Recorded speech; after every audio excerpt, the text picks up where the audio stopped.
Chers amis, bonjour. Alors ce qu'on va essayer de faire aujourd'hui, c'est essayer de comprendre quel est l'objectif de la discussion entre l'homme et la femme. Alors comme on a dit déjà dans plusieurs cours, et on a bien expliqué que l'homme et la femme sont complètement contradictoires. Ça veut dire qu'ils ont des traits de caractère différents. L'homme et la femme, ils viennent se compléter l'un vers l'autre, mais à la base, ils sont complètement contradictoires. Ils ont des traits de caractère différents. Mais non seulement ça, Rabotai, même l'objectif de la sikha, c'est-à-dire de la communication, de la discussion ensemble, est complètement à l'opposé, complètement contradictoire entre l'homme et la femme. Maintenant, pourquoi c'est important de savoir ça ? Parce que si tu sais quelle est la raison dans laquelle ta femme a besoin de parler, et tu connais la raison dans laquelle pourquoi ton mari a besoin de parler, alors ça nous aide justement à bien communiquer, à bien faire partager du moment ensemble, et faire en sorte que le shalom grandit dans la maison. Alors en vérité, sachez, Rabotai, quand tu regardes l'objectif de la femme dans une maison, au niveau de la communication, de discussion, sachez qu'en vérité, le kesher, c'est-à-dire la relation, pourquoi une femme a besoin d'avoir une relation avec son mari, c'est-à-dire une relation d'être proche de lui, de partager du temps, parce qu'elle a besoin de parler. Ça veut dire qu'elle va tout faire pour avoir des amis, pour parler. Son but, c'est pas d'avoir des amis, c'est de parler. Et d'avoir un ami, et d'avoir quelqu'un près d'elle, c'est un moyen pour parler, parce qu'une femme a besoin de discuter et de parler. Alors la Gemara rapporte que, le Talmud rapporte que il y a 10 c'est-à-dire que 10 quantités de parlotte, de discussions, de parlotte sont tombées ont atterri sur terre, et ils sont tombés du ciel et atterri sur terre, et 9 ont pris la femme, et 1 ont pris tout le monde. Alors vous imaginez un peu de quoi on parle. C'est-à-dire qu'une femme a besoin de parler à Botaï. Donc en vérité, son but, c'est de parler. Donc elle veut du temps avec son mari pour parler.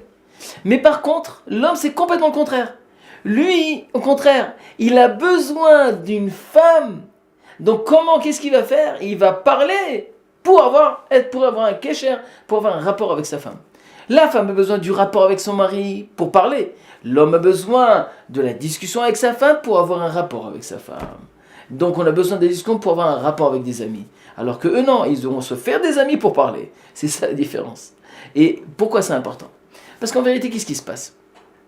Si je comprends que, en vérité, l'objectif, le but de l'histoire, c'est quoi ? C'est que, comme il est marqué dans la Torah, l'oto viotadam levado. Et c'est le Ezer Kenegdo. C'est pas bien l'homme d'être toute seule. Il faut lui apporter quelqu'un qui puisse avoir un rapport avec lui, pour avoir un kesher avec lui. Alors maintenant, qu'est-ce qui se passe ? L'homme va besoin de parler tout simplement pour avoir un kesher avec sa femme. Alors maintenant, c'est pour cela que la femme, elle a plus de facilité de parler avec ses enfants. Plus de facilité de parler avec les gens. Pourquoi ? Parce que c'est son essence de parler. C'est un besoin psychique, psychologique de parler avec les gens. Et donc, qu'est-ce qui se passe ? Combien de fois il y a des situations à la maison. Oh, toi, elle vient pour parler. Tu dis, oh, écoute, laisse-moi, je peux pas, laisse-moi, je suis fatigué, c'est pas le moment. Et tu commences, et puis elle se vexe. Et tu dis, oh, t'as vu, il fait pas attention à moi. Ou alors, tu viens parler avec tes enfants directement. Tu dis, bon, écoute, tu viens ou tu viens pas. Maman, tu vas arriver tard. Tu as besoin du but direct. Tu as besoin de savoir qu'est-ce qui se passe. Alors qu'elle, non, elle a le temps, elle peut discuter, elle peut parler. Vous savez, même de la même façon qu'on a vu que l'objectif, c'est le kesher, c'est le rapport. Et donc en vérité, toute la parole, c'est un moyen, même dans la promenade en Rabotai. Quand tu as se promener avec toi, vous voulez aller, la première question, mais où est-ce qu'on va ? Où est-ce qu'on va ? Donc ce qui t'intéresse, c'est où est-ce qu'on va ? Elle, c'est pas où est-ce qu'on va. C'est le temps qu'elle va partager avec toi. C'est le moment qui va se passer pour arriver à l'objectif. L'objectif, c'est un moyen pour parler, pour sortir avec toi. C'est-à-dire que si tu as une sortie à faire, la sortie où est-ce qu'on va, c'est pas ça qui est important. Chez elle, c'est le temps que tu vas passer. Donc le problème, c'est quoi ? C'est quand on décide de sortir ensemble. On met les enfants, on casse les enfants avec le babysitter, et on sort ensemble. Alors qu'est-ce qui va se passer ? Directement, bon, alors, où est-ce qu'on va ? On va à Montmartre, on va à Jérusalem, on va où pour manger ce soir ? Et où est-ce qu'on va ? Et qu'est-ce qu'on mange ? Directement, qu'est-ce qu'on mange ? Mais tu l'emmènes, que ce soit là, Ça va lui faire plaisir, bon, te faire plaisir, elle va dire d'accord, elle va aller manger ce que tu veux, poisson ou viande, ce que tu veux. Mais en vérité, ce qu'elle a besoin, c'est de parler, c'est d'être proche de toi, c'est de partager du temps avec toi.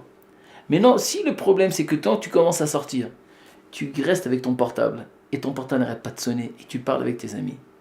Et que même quand on arrive là-bas, tu viens et tu fais inviter des couples avec toi, et tu parles avec l'autre, tu lui as gâché toute sa sortie. C'est pas ce qu'elle attendait de cette sortie-là. Donc ça veut dire qu'on ne veut pas dire qu'on ne peut pas sortir avec des amis, on n'a pas dit ça. Mais c'est un besoin de temps en temps de sortir tout seul, de se retrouver tête à tête et de parler et de partager du temps ensemble. C'est très très important. Alors donc qu'est-ce qu'on voit qui est important dans l'histoire? C'est au niveau de cette discussion. Et donc, il faut savoir à Botaï que c'est pas un caprice de discuter avec sa femme, c'est un besoin. C'est pas un caprice qu'elle demande, c'est pas un caprice, elle a besoin. Et si ton mari dit écoute, viens, je veux que tu sois avec moi, je veux que tu viennes, c'est pas un caprice à Botaï. Si l'homme a besoin de sa femme, c'est pas un caprice, c'est un besoin. C'est ça qu'il faut comprendre. La femme, elle regarde tout le temps qu'elle va partager. Lui, il va directement au but. Il va directement à l'histoire. Donc ça veut dire qu'il faut comprendre les deux côtés comment ça marche. L'homme qui te dit j'ai besoin de ma femme, maintenant j'ai besoin d'elle. Alors, il faut comprendre que c'est un besoin, c'est pas un caprice. Des fois, c'est un besoin personnel. Maintenant, même la femme aussi, tu dis j'ai besoin de parler. Et toi tu dis écoute, bon ça va, alors ça peut créer des situations un peu délicates. Alors, Rabotai, très très important dans la règle de ce cours, c'est de créer des situations, des moments où est-ce qu'on peut discuter. Ça veut dire quoi? Ça veut dire, mesdames, quand votre mari est au travail, il est concentré dans son boulot, c'est pas le moment maintenant de parler pendant des heures. Ça sert à rien. Tu lui envoies un petit texto, voilà, entre midi et 2, au moment du repas. Trouvez des moments. Le soir, on a couché les enfants, viens on discute. Le mari maintenant, il rentre à la maison. Vous rentrez, messieurs, à la maison, le soir. Vous sachez que c'est juste au moment où la femme est en train de faire coucher les enfants. Qu'est-ce que vous maintenant vous venez à la maison, vous rentrez dans ce moment-là, qu'est-ce que vous croyez? Que votre femme va tout arrêter, elle va laisser les enfants faire ce qu'ils veulent, monsieur le roi est arrivé, alors voilà, qu'est-ce que tu veux manger mon chéri? Et c'est pas comme ça que ça marche. Donc toi tu viens, et après tu n'es pas content, regarde, fais attention à moi, combien j'en ai vu? Comment on a réglé l'histoire? C'est très simple. Au moment qu'elle fait coucher les enfants, décidez-vous quel est le moment que vous allez faire coucher les enfants, d'accord, d'une certaine heure. À ce moment-là, qu'est-ce que tu fais? Ou alors tu vas dans un cours de Torah, ou alors tu vas faire Arvit, tu vas faire Mincha. Prends un moment. Et après, quand la guerre est finie, ou alors, mieux que ça, tu viens l'aider à faire coucher les enfants. Tu viens, tu rentres, tu t'assois là-bas, elle s'occupera de toi un peu plus tard. Pour l'instant, tu viens, bon Hachem, tu poses tes affaires, tu prends un livre, une belle histoire pas de Blanche-Neige et les sept nains, mais par exemple, chez moi, de Rabbi Akiva, d'accord, de Moshe Rabbeinu, peu importe. Et tu racontes une belle histoire. Tu enrichis spirituellement tes enfants. Vous savez que le mot en hébreu du père, comment on dit un père en hébreu? On dit Abba. C'est quoi Abba? Abba, ça vient du mot Av. C'est quoi Av? C'est quoi être père? Av, Aleph, c'est l'essence, c'est Kadosh Baruch Hu, ça vient représenter le côté spirituel. Vous savez que le Aleph, il est écrit d'une certaine façon, il y a un Yud, il y a un Vav, et puis il y a un Yud encore. Et ça représente le chiffre 26. C'est aussi l'unité, ça représente Kadosh Baruch Hu, on peut appeler ça le côté spirituel de l'histoire. Et le Bet Rabotai, parce que Av, c'est Aleph et Bet, ça s'écrit Aleph et Bet. Le Bet, ça ressemble, c'est comme une maison. Regardez, il y a 3 murs, d'accord? Et l'ouverture, elle est là. Donc le but d'un père, c'est de rentrer le Aleph dans une maison, rentrer le spirituel dans une maison. Ça, c'est être un père. Donc c'est pas grave si maintenant tu viens, et il n'y a pas de souci, tu n'as pas de cours, tu ne peux pas t'occuper autrement, tu rentres à la maison, et tu l'aides. Tu l'aides, et à ce moment-là, elle sera là pour te faire à manger, pour être près de toi, et elle pourra consacrer du temps. Et vice-versa.